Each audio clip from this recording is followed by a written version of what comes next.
याद करिए, पिछले 10 वर्ष में प्रधानमंत्री मोदी जी के अथक प्रयास के परिणाम स्वरूप हम सब आज देश की भारत 5वीं बड़ी अर्थव्यवस्था के रूप में उभरा है। अगले 3 वर्ष के अंदर भारत दुनिया की तीसरी बड़ी अर्थव्यवस्था बनने वाला है। पर भारत का तीसरी बड़ी अर्थव्यवस्था बनने का मतलब हर व्यक्ति की आय में वृद्धि होगी, रोजगार का अधिक से अधिक सृजन होगा, विकास के बड़े बड़े कार्य होंगे, इंफ्रास्ट्रक्चर के लिए, एजुकेशनल के क्षेत्र में, रोजगार के क्षेत्र में, निवेश के लिए ये अनेक कार्यक्रम होने जा रहे हैं और इन कार्यक्रमों को जुड़ने का अवसर युवाओं को प्राप्त होगा।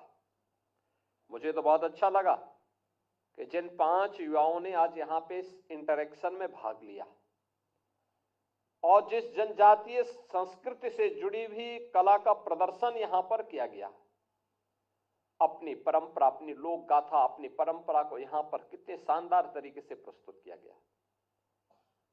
याद रखना, इस संस्कृति को हमें जीवित रखना होगा और इसकी आधार पर, इनकी नींव पर ही हमें विकास के नित नए प्रतिमान को स्थापित करने की दिशा में आगे बढ़ना होगा।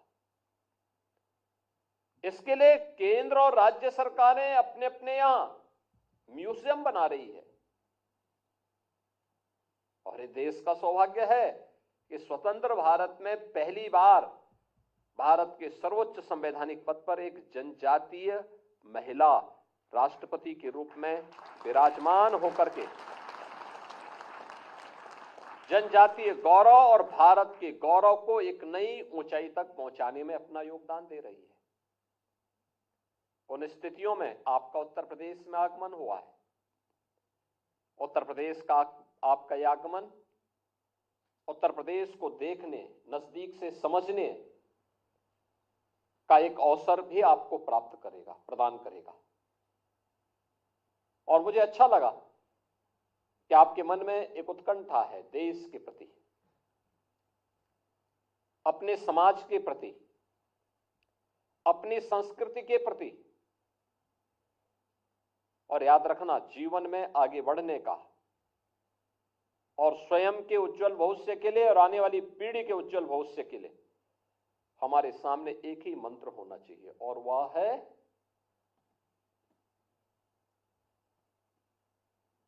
कि मेरा अपना कुछ भी नहीं, मेरा देश सुरक्षित है तो हम सब सुरक्षित हैं।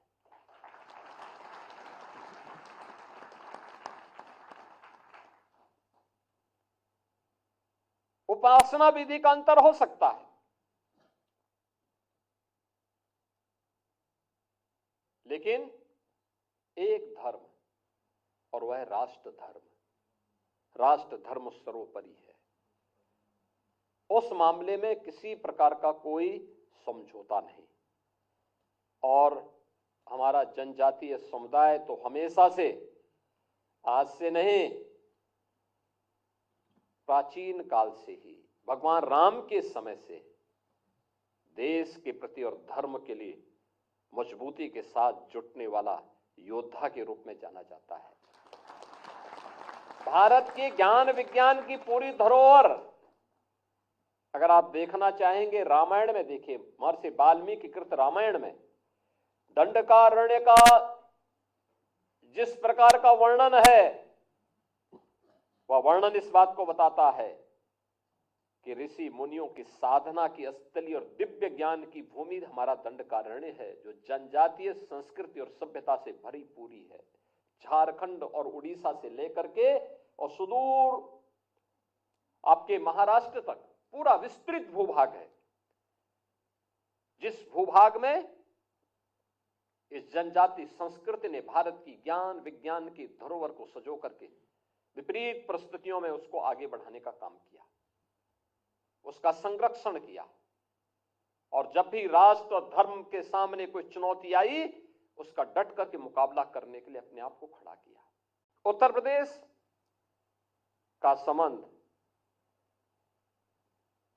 आपके इन राज्यों से बहुत नजदीक से है। याद करिए, छत्तीसगढ़ भगवान राम का ननिहाल है। चित्रकूट वनवास के कालखंड में उत्तर प्रदेश और मध्य प्रदेश का यह जंक्शन है। भगवान राम ने वनवास कालखंड का सर्वाधिक समय यहीं व्यतीत किया था। मां जानकी जनकपुर से है। ये बिहार और नेपाल के बीच में पड़ता है।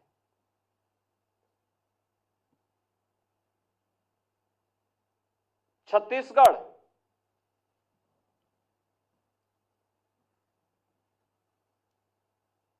बाबा धाम के लिए जाना जाता है। पवित्र भूमि है, पावन धाम है। उड़ीसा बाबा जगन्नाथ यानी जगन्नाथ भगवान का पावन धाम है, जगन्नाथपुरी है। तो ये सभी एक दूसरे के साथ जोड़ करके उन कार्यक्रमों को हम आगे लेकर के चलते हैं। अपनी परंपरा के प्रति, अपनी संस्कृति के प्रति गौरव की अनुभूति होना, श्रद्धा और सम्मान का भाव होना